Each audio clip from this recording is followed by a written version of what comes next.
Consider this video an ode to the Sony FX6.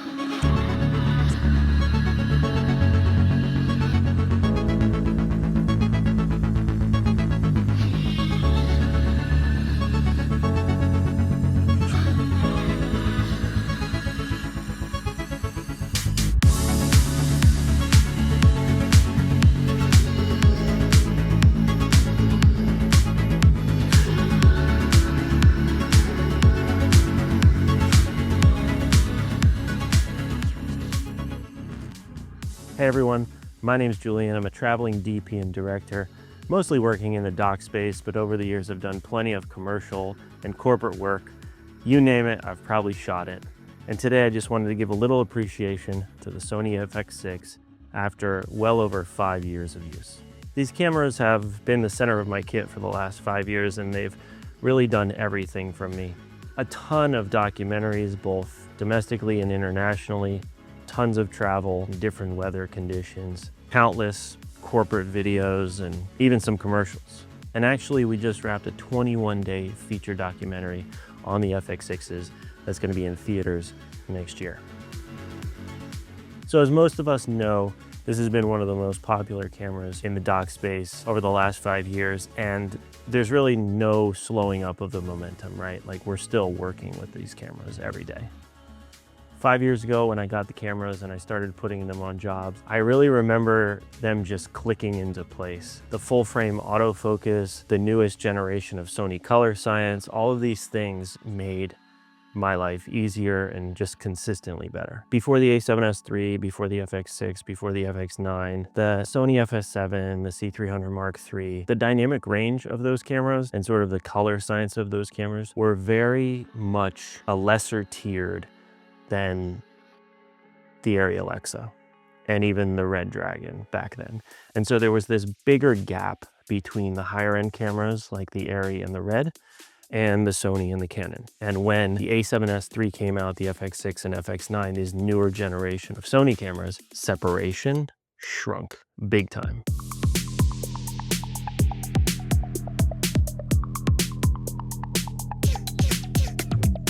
All of a sudden, everybody had access to a much higher quality image. The FS7 wasn't necessarily the cleanest camera in the world, and when these cameras came out, it was a super clean image, not only at 800 but at 12,800 as well. But at 800 specifically, it's so clean that you could underexpose the image by a half stop or a stop, really protect your highlights, push the mids up in post, and the image would just perceived to have that much more dynamic range because it is so clean.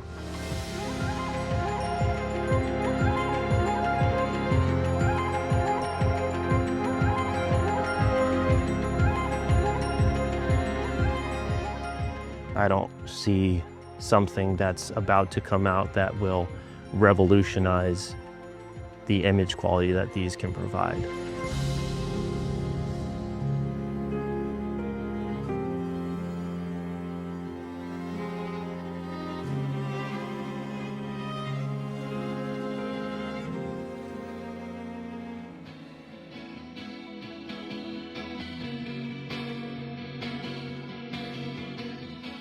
Okay, firmware update day.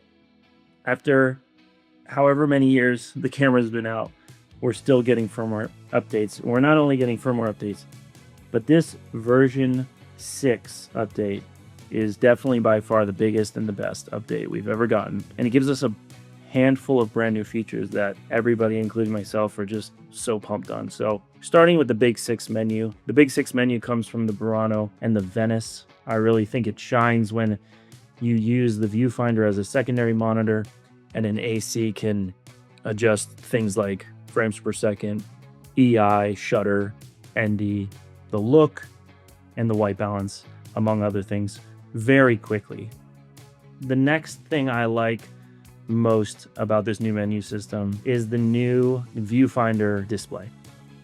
All of these menu items that used to populate and crowd the image are no longer crowding the image. They're placed on this outside black border. It looks clean, it feels great. Another major update within version 6 is Blackmagic RAW is now available. via HDMI out.